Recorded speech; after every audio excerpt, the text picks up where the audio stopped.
बच्चे को जन्म देना कपल के लिए सबसे खास पलों में से एक होता है। एक बच्चे को घर लाना एक जोड़े के जीवन को पूरी तरह से बदल देता है, और यह जीने के लिए सबसे आश्चर्यजनक भावनाओं में से एक है। हालांकि कभी कभी कुछ जोड़ों को अपने लिए यह खुशी प्राप्त करना कठिन लगता है, क्योंकि उन्हें गर्भधारण करने में कठिनाई होती है। संतान न होने की समस्या जो भी हो, और यह परिवार के सभी सदस्यों को समान रूप से प्रभावित कर सकती है। इसके अलावा यह तथ्य कि कभी कभी दवा भी गर्भधारण में मदद नहीं करती है, जोड़ों की परेशानी में इजाफा करती है। हालांकि ऐसे मामलों में ज्योतिष आपके बचाव में आ सकता है। वास्तव में ज्योतिष कुछ ज्योतिष के साथ आपके जीवन के गर्भावस्था चरण में भी आपकी मदद कर सकता है। गर्भावस्था के लिए युक्तियां जो बच्चे और होने वाली मां दोनों के लिए सकारात्मक वातावरण विकसित करने में मदद करेंगी। संतान प्राप्ति के कुछ बेहतरीन ज्योतिषीय तरीके और तनाव या गर्भावस्था को हल्का करने के लिए जो आपके लिए परेशान करते हैं। ज्योतिष का पंचम भाव वह है जिसे ज्योतिषी गर्भावस्था से संबंधित सभी सवालों के जवाब देने के लिए देखते हैं। कुंडली में पंचम भाव संतान और उससे संबंधित कारक तत्वों का प्रतिनिधित्व करता है। यदि किसी व्यक्ति के पंचम भाव में ग्रहों की सकारात्मक युति हो तो यह बच्चे के जन्म के लिए सकारात्मक परिदृश्य सुनिश्चित करने में मदद करता है।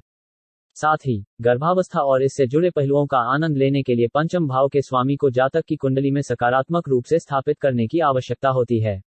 पांचवें घर के साथ बच्चे के जन्म की भविष्यवाणी करने के लिए जिन अन्य घरों को देखा जाना चाहिए वे हैं दूसरा घर परिवार के लिए घर और 11वां घर बच्चों के माध्यम से लाभ और इच्छाओं की पूर्ति के लिए घर। हम 9वें भाव को भी देखते हैं क्योंकि यह केवल एक सूत्रधार के रूप में कार्य करता है। इन भावों और इनके स्वामी के साथ साथ बृहस्पति ग्रह को भी संतान प्राप्ति का मुख्य कारक माना जाता है। ज्योतिष में बृहस्पति को दाता ग्रह के रूप में माना जाता है और इसलिए जातक पर इसका आशीर्वाद बच्चे के जन्म के लिए आवश्यक है। इसके अलावा नवम भाव के स्वामी और नवम भाव के स्वामी की स्थिति का भी लग्न कुंडली के माध्यम से विश्लेषण किया जाता है, ताकि दंपति के लिए संतान प्राप्ति की संभावना का पता लगाया जा सके। अतः यदि आपकी कुंडली में ये भाव या बृहस्पति अशुभ योगों से प्रभावित हैं, तो संतान के जन्म और गर्भधारण में देरी की संभावना उत्पन्न हो सकती है। इन ग्रहों के अलावा छठे, 8वें और द्वादश की भूमिका भी प्रमुख है। ऐसे में यदि गुरु यानी बृहस्पति नीच या कमजोर हो तो दंपति के लिए अपने लिए संतान पैदा करना लगभग असंभव हो जाता है, क्योंकि पंचम भाव संचित कर्मों का भी प्रतिनिधित्व करता है। ऐसे में इस भाव को देखकर संतान से संबंधित सुख या दुख की जानकारी प्राप्त की जा सकती है।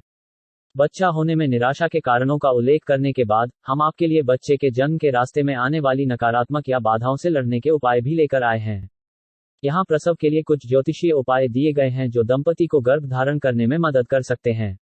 आप जो सटीक मार्गदर्शन चाहते हैं वह उस ज्योतिष मार्गदर्शन पर निर्भर करेगा जिस पर आप विश्वास करते हैं। अधिकांश ज्योतिषी वर्ष की समयावधि और महीने का सुझाव देंगे जो आपकी जन्म तिथि, जन्म के समय और जन्म स्थान के अनुसार गर्भधारण के लिए आदर्श हैं। आपको गहनों का भी सुझाव दिया जाएगा जिन्हें सर्वोत्तम प्रभाव प्राप्त करने के लिए आपको अपनी त्वचा के बगल में पहनना होगा। जबकि चंद्रमा और प्रजनन क्षमता के बीच कई सम्मोहक संबंध हैं, यह याद रखना महत्वपूर्ण है कि जैसे हर ज्योतिषीय चार्ट पूरी तरह से अद्वितीय और अलग होता है, वैसे ही हर महिला भी होती है। अपनी गर्भधारण की समस्या को हल करने के लिए एक प्रसिद्ध चिकित्सा ज्योतिषी एजे ओबरॉय से परामर्श लें।